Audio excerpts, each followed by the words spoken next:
Je me souviens encore de ce jour-là comme si c'était hier, bien que mon cœur ait failli s'arrêter plusieurs fois en l'espace de quelques heures. Tout avait commencé par un coup de téléphone de mon mari, Vincent, qui m'avait annoncé d'une voix pressée que ses parents étaient gravement malades et qu'ils devaient partir en urgence leur porter des médicaments. Sans vraiment réfléchir, j'avais décidé de leur faire une surprise. Après tout, ils vivaient dans ce petit village paisible de Saint-Aubin-sur-Mer, à 1 heure de route de notre appartement à Rouen, et je voulais leur apporter un peu de chaleur et de réconfort, surtout en ce mois d'octobre où les feuilles mortes dansaient tristement au vent humide. Je m'étais levé tôt ce matin-là, vêtu de ma robe en laine beige qui soulignait discrètement mes courbes. Mes bottines en cuir vernis claquant doucement sur le parquet de la cuisine, tandis que je préparais un repas copieux. Un pot-au-feu mijoté avec amour, des tartes aux pommes encore tièdes, et une salade de saison garnie de noix et de fromage de chèvre. J'avais même pensé à prendre quelques douceurs, parce que, soyons honnêtes, qui n'aime pas une petite gourmandise. Mon sac à main en cuir camel, élégant mais pratique, reposait sur le siège passager, prêt à m'accompagner dans ce voyage que je pressentais déjà chargé d'émotions. Je n'avais prévenu personne, pas même Vincent, persuadé que cette visite impromptue leur ferait plaisir. Mais la réalité allait se révéler bien plus cruelle que ce que j'imaginais lorsque je suis arrivé devant la maison des parents de Vincent, une bâtisse de style normand avec ses colombages et son toit en ardoise légèrement moussu. J'ai ressenti une étrange appréhension. Le jardin, bien que soigné, semblait désert, et aucune voiture n'était garée devant. J'ai poussé la porte avec précaution, le cœur battant la chamade, et ce que j'ai vu m'a presque fait vaciller dans le salon, baigné d'une lumière tamisée qui trahissait une atmosphère de complicité et de secret. Vincent était là, affalé sur le canapé, un verre de vin à la main. À ses côtés, une femme d'environ 35 ans, élancée, avec des cheveux noirs tombant en cascades soyeuses sur ses épaules, vêtue d'une robe bordeaux parfaitement cintrée qui laissait deviner une silhouette sculpturale, riait doucement en lui murmurant quelque chose à l'oreille. Des bougies parfumées brûlaient sur la table basse, entourées de petits plats raffinés et d'une bouteille de vin entamée. Tout dans cette pièce respirait le confort et la complicité, loin de l'image que Vincent m'avait peinte. Mon sac glissa de mon épaule et tomba au sol avec un bruit sourd. Je me suis appuyé contre l'encadrement de la porte, la gorge nouée, incapable d'émettre le moindre son. Le choc fut si violent que j'ai dû me mordre la lèvre pour ne pas laisser échapper une plainte. Je me suis surprise à observer chaque détail, comme si mon esprit refusait d'accepter la scène. Un vase avec des pivoines fraîches, un miroir élégant suspendu au mur, des magazines féminins étalés sur une étagère, des flacons de parfums délicats. Tout indiquait que cette femme était plus qu'une simple invitée de passage. C'était leur sanctuaire à eux, un nid secret que je n'avais jamais soupçonné. Vincent portait une chemise en coton bleu clair, celle que je lui avais offerte pour son anniversaire l'année dernière. Il paraissait détendu, presque heureux, un contraste cruel avec l'homme fatigué que je connaissais depuis notre mariage. Son regard croisa le mien, et pour la première fois depuis longtemps, je le vis désemparé. Je ne pouvais plus nier l'évidence. Les mensonges, les absences inexpliquées, les explications bancales sur la maladie de ses parents, tout cela n'était qu'un voile destiné à masquer une double vie soigneusement entretenue. Mais ce n'était pas seulement la trahison qui me brisait, c'était la façon dont il avait manipulé chaque instant, chaque mot, pour maintenir cette illusion. Pendant plus d'1 an, il avait construit un château de cartes, et moi, naïve, je croyais à ce conte de fées qui s'effondrait sous mes yeux. Je me suis éloignée doucement, reprenant mon sac et mon repas, le goût amer de la déception me nouant l'estomac. Sur le chemin du retour, les rues de Saint-Aubin semblaient plus froides, plus hostiles. Les arbres dénudés semblaient moquer ma douleur, leurs branches griffant le ciel gris d'une manière presque cruelle. Arrivé chez moi, j'ai fermé la porte derrière moi, sentant le poids du silence s'abattre comme une chape de plomb. Malgré la douceur de ma robe en cachemire et la chaleur du feu qui crépitait dans la cheminée, je me sentais glacée jusqu'aux os. Ce soir-là, je n'ai pas pleuré. Peut-être étais-je trop épuisée, trop vidée de toute émotion.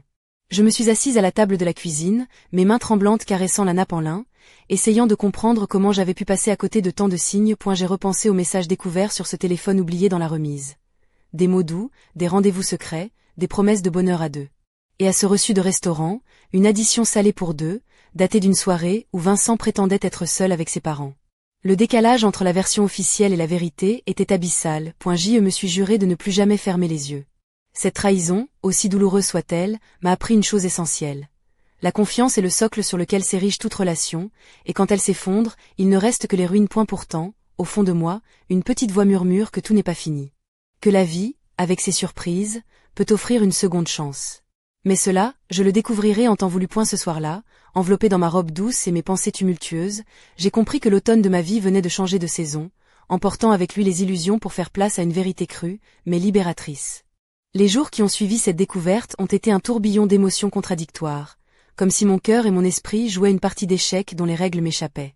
Chaque matin, je me réveillais avec cette sensation étrange d'être à la fois prisonnière et spectatrice de ma propre vie. J'avais l'impression d'avoir quitté Rouen pour errer dans un rêve éveillé, où les visages familiers devenaient soudain des masques insaisissables. À eu travail, dans la petite bibliothèque municipale où je dirigeais les lieux depuis 15 ans, ma concentration vacillait. Le parquet ciré, les rangées de livres aux reliures usées, l'odeur caractéristique du papier ancien, tout cela me paraissait soudain lointain, presque irréel. Mes mains feuilletaient mécaniquement les ouvrages, tandis que mon esprit s'accrochait aux moindres détails de cette trahison. Mes collègues, mes habitués, ces visages que je connaissais par cœur, ne pouvaient deviner la tempête intérieure qui ravageait mon être. Chaque sonnerie du téléphone me faisait sursauter, redoutant un appel de Vincent ou un message de cette femme inconnue qui avait volé sa place dans ma vie. J'avais même commencé à observer les feuilles qui tombaient derrière la fenêtre, comparant leur chute lente et inexorable à l'effondrement de mes certitudes. Un automne normand, gris et humide, où la nature semblait pleurer avec moi. Un après-midi, en rangeant des livres dans la réserve, je suis tombée sur un vieux carnet de recettes que j'avais gardé précieusement, un héritage de ma grand-mère. J'y cherchais le souvenir d'un plat réconfortant, une recette de terrine ou de soupe paysanne, quelque chose qui pourrait apaiser ce feu intérieur. La cuisine avait toujours été mon refuge, un lieu où les gestes simples et familiers apaisaient mes pensées les plus sombres. Le soir venu, dans la solitude de notre appartement, j'enfilais mes chaussons en cuir souple, ceux qui ont parcouru tant de kilomètres sur ce parquet usé, et je me mettais à cuisiner. La lumière tamisée de la cuisine mettait en valeur les reflets dorés de mes cheveux, qui tombaient en boucles lâches sur mes épaules nues, malgré le froid qui régnait dehors. Mon tablier en lin, légèrement froissé, épousait la courbe de mes hanches, rappelant à la fois douceur et force. J'y préparais ces plats avec une attention presque cérémoniale, chaque ingrédient choisi avec soin, chaque geste mesuré, comme pour reconstruire une part de moi-même. Le bouillon frémissant, les légumes croquants, la viande mijotée, tout cela me ramenait à des temps plus sereins, à ces moments où la vie semblait simple et pleine de promesses. Pourtant, l'ombre de Vincent planait toujours, insidieuse. Je repensais aux conversations téléphoniques où il me parlait de ses parents malades, aux excuses maladroites, au silence gêné. Je me remémorais la voix douce et rassurante de sa mère, Claudia, lors de notre dernier appel, qui niait fermement toute maladie. Tout cela formait un puzzle dont les pièces ne s'emboîtaient pas un soir, alors que je retournais les petits pains dorés dans le four, mon téléphone vibra sur le plan de travail. Le nom de Vincent s'affichait. J'hésitais, puis répondis, le cœur battant. Sa voix était calme, presque trop calme. Il me parlait de son travail, de réparations complexes, de retards imprévus. Il promettait de rentrer bientôt, de ne pas m'inquiéter. Mais ses paroles sonnaient creuses, dépourvues de cette chaleur que j'avais connue autrefois. J'y raccrochais, le souffle court, et me laissais tomber sur la chaise en bois, regardant les flammes danser dans la cheminée. Cette maison, jadis pleine de vie et d'espoir, semblait désormais n'être qu'un théâtre vide où se jouait une farce cruelle. Le lendemain, incapable de rester inactive, j'ai décidé de rendre visite à Galina, cette voisine âgée de Saint-Aubin que je croisais parfois dans la rue. Une femme au visage buriné par le temps, mais aux yeux pétillants d'une malice bienveillante. Elle était assise sur son banc, enveloppée dans un châle à motifs floraux, un bonnet de laine couvrant ses cheveux argentés. En la saluant, j'ai senti un frisson me parcourir l'échine, comme si chaque rencontre devenait un pas vers une vérité que je redoutais. Elle m'a raconté, avec son air espiègle, avoir vu Vincent en charmante compagnie, une femme élégante vêtue d'un manteau prune, au regard pétillant et au sourire enjôleur. Cette confidence, si anodine en apparence, m'a glacé jusqu'au cœur. Je suis rentré chez moi, le souffle court, tandis que la pluie fine s'abattait sur les vitres, dessinant des larmes invisibles. Ce soir-là, dans mon lit, enveloppé dans mes draps de lin blanc, j'ai senti une colère sourde monter en moi, une rage froide contre cette trahison qui me déchirait. Pourtant, malgré tout, une part de moi refusait de sombrer dans le désespoir. Je me suis promise de me relever, de reprendre le contrôle de ma vie, de ne plus jamais laisser l'ombre de Vincent obscurcir mon existence. Avec ou sans lui, j'allais reconstruire mon monde, brique par brique, plat après plat, livre après livre. Ce fut le début d'un long chemin, où chaque jour apportait son lot de doutes et de révélations, mais aussi de petites victoires, de sourires retrouvés et de promesses faites à moi-même. La vérité, aussi douloureuse soit-elle, avait le pouvoir de libérer. Et moi, j'étais prête à me libérer. Le soir où j'ai décidé de partir à la rencontre de cette vérité, un vent glacial soufflait sur Rouen. Les passants pressés rentraient chez eux, emmitouflés dans leurs manteaux, tandis que les vitrines éclairées offraient des éclats de chaleur à ceux qui s'attardaient. Moi, je serrais dans ma main la petite clé que Vincent avait empruntée à une voisine, un sésame vers un secret que j'allais bientôt dévoiler. Je ne savais pas encore que cette nuit changerait tout, que chaque pas que je ferais dans cette maison serait une déchirure et un renouveau. Mais ça, je vous le raconterai bientôt. Parce que parfois, il faut plonger dans l'obscurité pour mieux retrouver la lumière. Cette nuit-là, l'air était chargé d'une humidité épaisse, comme si le ciel lui-même retenait son souffle, attendant le dénouement de cette histoire qui me dépassait. En approchant de la maison de tante Vera, cette voisine discrète dont Vincent avait la clé, mon cœur battait si fort que j'avais l'impression qu'il allait s'échapper de ma poitrine. La petite rue pavée, éclairée par des réverbères jaunâtres, semblait plongée dans un silence presque irréel, seulement troublé par le bruissement des feuilles mortes roulées par le vent. J.E. déposait doucement le repas que j'avais préparé dans des boîtes hermétiques, le souffle court, tandis que mes mains tremblaient légèrement. La clé tourna dans la serrure sans résistance, révélant un intérieur plongé dans une pénombre douce, où les ombres dansaient sur les murs tapissés de souvenirs. L'odeur mêlée de café fraîchement moulu et de cire d'abeille flottait dans l'air, me rappelant les après-midi paisibles que j'avais autrefois passés à feuilleter des albums photos. J.E. pénétrait plus avant, mon regard scrutant chaque détail. Sur un guéridon trônait un vase en cristal, rempli de pivoines fraîchement coupées, identique à celle que j'avais vue chez Vincent. Une paire d'escarpins à talons aiguilles, d'un rouge profond et d'une facture élégante, reposait non loin d'un manteau bordeaux, finement coupé, dont le tissu ondulait sous la moindre brise. Tout cela était là, comme une invitation muette à percer l'intimité que je n'aurais jamais dû envahir. Puis, j'entendis des voix, des rires étouffés qui s'échappaient du salon. Mon souffle se fit court, le ventre noué par une tension palpable. À pas feutrés, je m'approchai de la porte entr'ouverte et, sans vraiment vouloir le voir, je jetai un coup d'œil. Il était là, Vincent, dans une tenue décontractée, un jean usé et une chemise blanche déboutonnée jusqu'au milieu du torse, révélant une peau bronzée que je n'avais pas vue depuis longtemps. À ses côtés, elle. Cette femme mystérieuse, au port altier et au regard brillant, dans cette robe bordeaux qui épousait ses formes comme une seconde peau. Leurs gestes étaient empreints d'une complicité que je connaissais pourtant bien, mais qui n'avait jamais existé entre nous. Ils partageaient un verre de vin, les doigts effleurant la main de l'autre, tandis que des bougies vacillaient sur la table basse, jetant des ombres dansantes sur leurs visages. La scène semblait sortie d'un film, d'une romance interdite et passionnée, mais pour moi, c'était une torture silencieuse. Chaque rire, chaque regard échangé était une lame qui m'entaillait le cœur. Je restais figé, incapable de bouger, luttant pour ne pas laisser échapper un sanglot. Ce n'était pas seulement l'adultère qui me blessait, mais cette vie parallèle, cette duplicité érigée en mur entre nous. Cette maison, que je croyais être un refuge familial, était devenue le théâtre de leur liaison. Dans un souffle, j'entendis Vincent murmurer son prénom, un diminutif tendre qui résonna comme une trahison profonde. Elle lui répondit avec douceur, ses doigts caressant sa joue dans un geste chargé de promesses. Il parlait d'un avenir commun, de projets qu'il n'avait jamais osé évoquer avec moi, de rêves bâtis sur mes illusions. J.E. sentit une colère froide monter en moi, mêlée à une tristesse immense. Comment avais-je pu être aussi aveugle? Pendant 23 ans, j'avais cru en ses paroles, en ses promesses, en cet homme que je pensais connaître. Et voilà qu'il s'effaçait devant mes yeux, remplacé par cet étranger qui jouait un rôle dans un scénario qui n'était pas le nôtre. Mais au-delà de la douleur, une force nouvelle s'éveillait en moi. Ce n'était plus la femme naïve, la compagne dévouée, la gardienne d'un foyer fragile. C'était une femme brisée, certes, mais résolue à ne plus se laisser tromper. Je compris alors que la vérité, aussi cruelle soit-elle, me libérait. J.E. fit un pas en arrière, le cœur lourd mais déterminé, et quittait la maison en refermant doucement la porte derrière moi. Dehors, la nuit était tombée, enveloppant la rue d'un manteau d'obscurité apaisante. Je pris une profonde inspiration, sentant l'air frais emplir mes poumons, et me promis que, quelles que soient les épreuves à venir, je retrouverais la lumière. Cette nuit-là, j'ai compris que le mensonge ne pouvait plus régner sur ma vie. Que les illusions avaient fait leur temps. Et que, pour avancer, il fallait parfois tout perdre pour mieux se reconstruire. J.E. ne savait pas encore ce que demain me réservait, ni comment affronter Vincent, ni même si je parviendrais à pardonner. Mais une chose était certaine. Je ne serais plus jamais la même. Le chemin serait long, semé d'embûches et de doutes, mais au bout, j'espérais retrouver la paix. Et peut-être, un jour, l'amour véritable. Car même dans les ténèbres les plus profondes, une étincelle de lumière peut jaillir. Il suffit de la chercher. Les jours suivants ce soir-là furent un mélange étrange d'apaisement et de tempête intérieure. Je me réveillais avec une part de soulagement, comme si avoir vu la vérité en face avait enfin levé un poids invisible, mais rapidement, les souvenirs revenaient, aiguisés par le silence pesant de notre appartement à Rouen.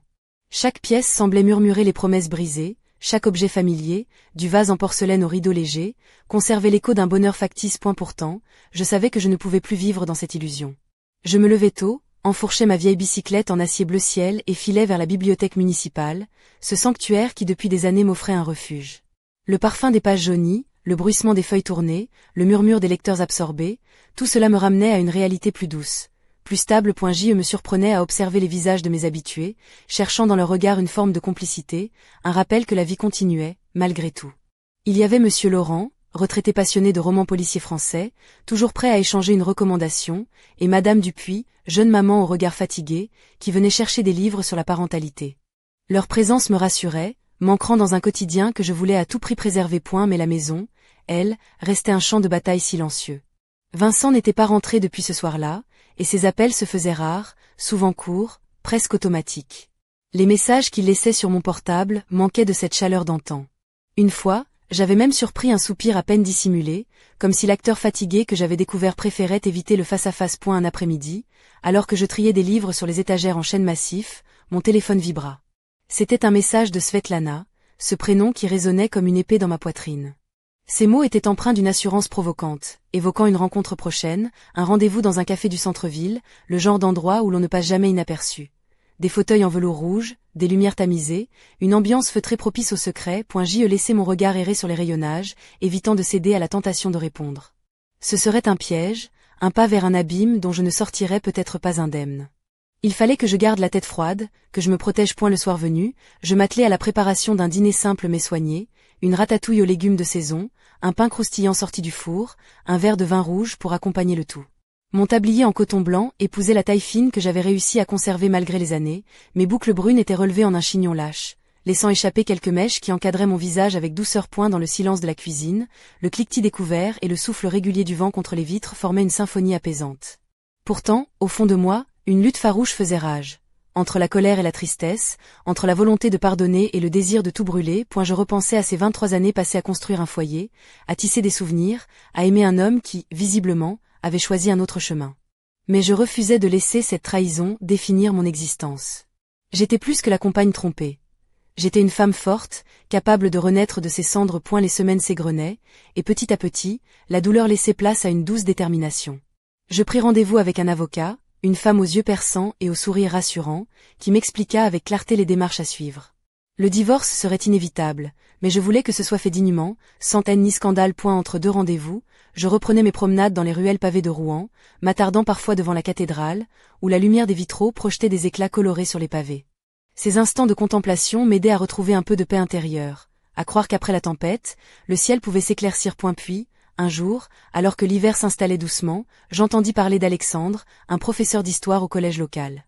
Il venait régulièrement à la bibliothèque pour emprunter des ouvrages pour ses cours, et peu à peu, nos échanges furent plus fréquents, plus personnels. Sa voix posée, son regard sincère et son humour discret apportèrent une lumière nouvelle dans ma vie. Je me surprenais à attendre ses visites avec impatience, à sourire aux anecdotes qu'il racontait, à sentir une chaleur douce envahir ma poitrine lorsqu'il me complimentait sur un livre choisi avec soin. Avec lui, il n'y avait pas de mensonge, pas de mystère, juste une honnêteté rassurante. Un soir, alors que nous marchions ensemble sous les platanes dénudés du parc Jeanne d'Arc, il me demanda si j'avais peur de me laisser à nouveau aller à la confiance. Je lui répondis que oui, mais que la vie m'avait appris que fermer les yeux sur la vérité était pire que d'affronter la douleur. Et elle sourit, me prenant la main avec une délicatesse infinie, et je sus, à cet instant précis, que j'étais prête à tourner la page. Cette nouvelle histoire, née des cendres de l'ancienne, promettait d'être différente. Plus vraie, plus libre. Peut-être même plus belle. Tandis que les premières neiges tombaient doucement sur la ville, je sentais en moi la promesse d'un renouveau, fragile mais lumineux, prêt à éclore au printemps. Les premières semaines avec Alexandre furent un souffle d'air frais dans une vie que je croyais figée à jamais. Chaque rencontre était une découverte, une invitation à redécouvrir ce que signifiait le partage sincère et sans artifice. Il aimait parler des grandes figures de l'histoire normande, de Jeanne d'Arc au duc de Normandie, mais aussi des petites histoires qui tissaient le tissu intime de notre région. Son regard pétillait quand il évoquait ses passions, et je sentais, malgré les années qui avaient marqué mon visage d'une douce patine, cette étincelle de jeunesse renaître en moi. Un après-midi, alors que les rayons du soleil d'hiver traversaient les vitraux colorés de la bibliothèque, je l'observais choisir un ouvrage sur les châteaux médiévaux. Sa silhouette élancée, vêtue d'un pull en laine gris clair et d'un pantalon en toile sombre, dégageait une élégance simple, presque naturelle. Mes mains, posées sur un vieux livre de poésie, frissonnaient légèrement, non pas de froid, mais d'une émotion contenue. Je portais ce jour-là une blouse en soie ivoire, légère et fluide, qui contrastait avec la rigueur austère du lieu. Mon jean brut soulignait mes jambes sans prétention, tandis que mes bottes en cuir patiné achevaient un look à la fois discret et soigné. Un collier fin en argent, cadeau d'une amie, scintillait délicatement sous la lumière tamisée, rappelant discrètement que, malgré tout, j'étais toujours cette femme qui aimait prendre soin d'elle. Au fil des semaines, nos conversations s'approfondissaient, les silences devenaient complices, et les gestes, empreints d'une douceur retrouvée, effaçaient peu à peu les cicatrices du passé. Alexandre ne cherchait pas à effacer mon histoire, mais à l'accueillir, avec ses ombres et ses lumières.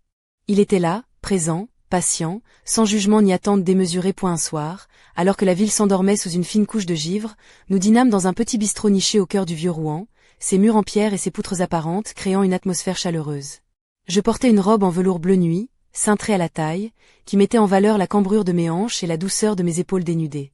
Mes escarpins vernis claquaient doucement sur le parquet ancien, tandis que je sentais le regard d'Alexandre, mêlant admiration et tendresse, se poser sur moi. Le repas fut simple, mais délicieux. Un filet de bar aux agrumes accompagné de légumes racines, suivi d'un fondant au chocolat noir qui fondait sur la langue comme une promesse.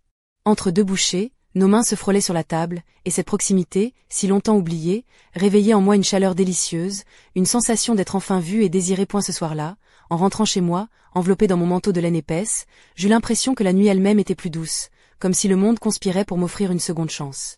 Les rues désertes scintillaient sous les réverbères, et l'air frais embaumait la promesse d'un avenir apaisé. Malgré tout, une part de moi restait vigilante, consciente que le passé pouvait ressurgir, que les blessures ne guérissaient jamais tout à fait. Mais cette fois, je refusais de me laisser submerger. J'avais appris à écouter mon intuition, à ne plus fermer les yeux sur ce qui me rendait malheureuse. Les mois passèrent, et avec eux, la confiance s'installa, fragile mais tenace. Alexandre et moi partagions des moments simples, des promenades le long de la Seine, des lectures au coin du feu, des cafés partagés dans des petites librairies pleines de charme. Chaque instant était une brique posée sur l'édifice d'une nouvelle vie, bâtie sur l'honnêteté et le respect. Un jour, alors que le printemps pointait timidement le bout de son nez, je reçus un message de Galina, ma chère voisine, qui me confiait en riant que Vincent avait été aperçu à Rouen, toujours accompagné d'une jeune femme mystérieuse. Un frisson me parcourut, mais au lieu de réveiller la douleur, ce souvenir fit naître un sourire amer. J'avais tourné la page, et lui, semblait piégé dans un cercle sans fin. Je me surpris à penser que parfois, les chemins se croisent pour mieux se séparer, que chaque rencontre, même douloureuse, est une leçon, un pas vers soi-même. Cette histoire, la mienne, avait connu la trahison et la douleur, mais aussi la renaissance et l'espoir. Et tandis que les cerisiers en fleurs coloraient les rues de leurs roses délicats, je savais que la vie, avec ses hauts et ses bas, réservait encore bien des surprises. Car au fond, n'est-ce pas cela, vivre ? Oser aimer malgré les blessures, se relever après chaque chute, et continuer à croire en la lumière, même quand tout semble obscur. Et moi, je choisis d'y croire. Toujours.